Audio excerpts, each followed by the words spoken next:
Hello everyone, Grandmaster Varakobian here, and I'm here with my student Jonathan Macting, and we're looking at the round number 7 games from Hollywood IM Norm Classic. In this game we have Grandmaster Richard BITOON against very strong IM IM GRABINSKY.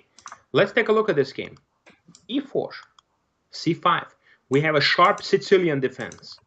Knight F3, D6. C3, Knight F6. Bishop D3. So this is a rare setup. The point of this is basically, white wants to play the bishop on d3, bishop goes back on c2, and then they play d4. Very solid setup, but I think black gets a pretty comfortable position as well here too. Bishop g4 played, and now you can't really, for example, play the move d4, because if you do it after capture, for example, I take, you can't take back with the queen because you're going to get into some trouble after this move. Okay. So you're going to have to play back with this pawn, and yeah, then it's just a playable position, but as you see, white pawn structure is compromised. Okay, so we go back to move d3, which is a normal move. Now e6, knight b7, b2, bishop e7, h3, bishop h5, a4, a6, and d5.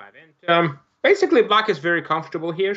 As a French player, I basically am very happy here. I have a French defense, but on top of that, the bishop is already out. So you don't have the bishop on c8. So normally I play this position with the bishop on c8. I play b6, bishop b7, but here the bishop is already out, so it's a better version of it, okay? Now g4, bishop g6, knight h4. So after the move g4, basically white commits to a more complicated game, and it's a little bit weakening the position. After this move, it's going to be hard to castle there because the position of the king will be compromised, okay?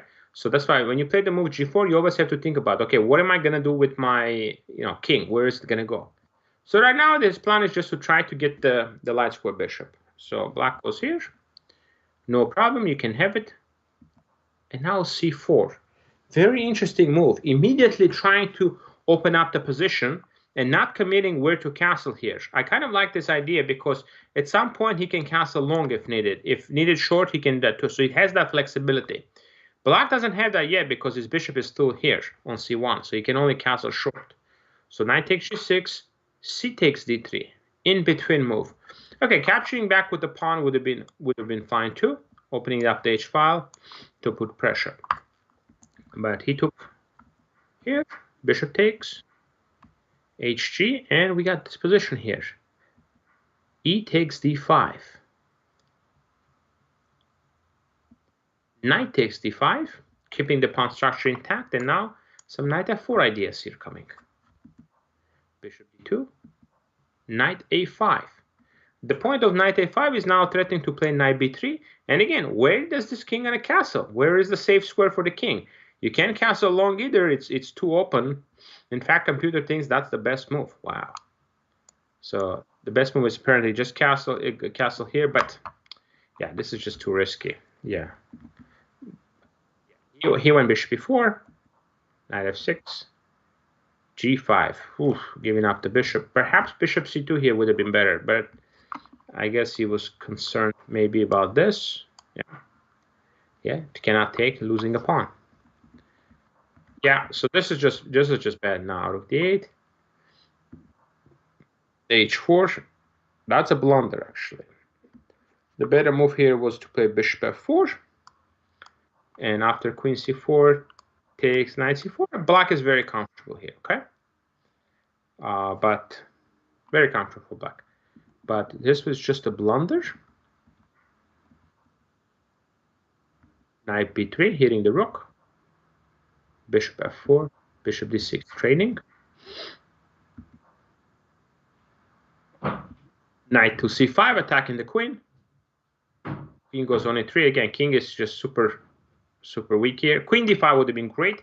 It's a very natural centralizing move and activating and threatening a lot of things. That would have been good. He played queen c6, and now this move. Okay, this is just a blunder. It's a game-ending blunder. The best move would have been to play king e2, but again, position is very bad, and people usually don't play like this. So here, rook d3, knight e5, Now I like this. I like this final move. This position is really winning, but nice. Now the point is you're hitting the knight, and if the knight moves, check and checkmate. So we see the consequences of pushing the pawns and then castling into it. So it's never safe. You do have a way to get out of this if you play the move f3, but I think you're going to lose so many pawns that it's just going to be a really, really bad position for you. So that's why he just resigned after move rook e4. Excellent win by IM GRABINSKY against Grandmaster BITOON. So very, very important to remember about creating pawn weaknesses. So it all started right around here, Jonathan. The move g4, okay? It's a move, but it's not completely necessary, okay? Another normal move would have been just simply to castle, okay? To ensure the safety. Once you play the move g4, you permanently commit weakness. Okay? Can I ask a question real quick about instead of expansion? Because sometimes when I do this, I think, oh, maybe I'll make a little spot for myself on the queen side, or maybe I'll do something a little bit more, maybe I'll stay in the center and keep the position locked. But what are some plans with instead of g4, like how to continue from here? Yeah, well, instead of g4, very simple. Like I showed, just simply castle, put the rook on e1, knight f1, knight g3. This would have been kind of like a Giocho piano transfer. Not pushing the pawns in front of the king. This would have been the setup, for example. That looks castle, nice. Castle, and then you go knight f1. Yeah, and I like that maneuver. I would do in this position, okay? Yeah. So again, be careful of pushing the pawns in front of the king. Hope you guys enjoyed this video. And again, make sure you keep your pawns closer, okay? Every pawn push creates a weakness. All right? Hope you guys enjoyed this video, and we'll see you soon again, okay? Have a good one.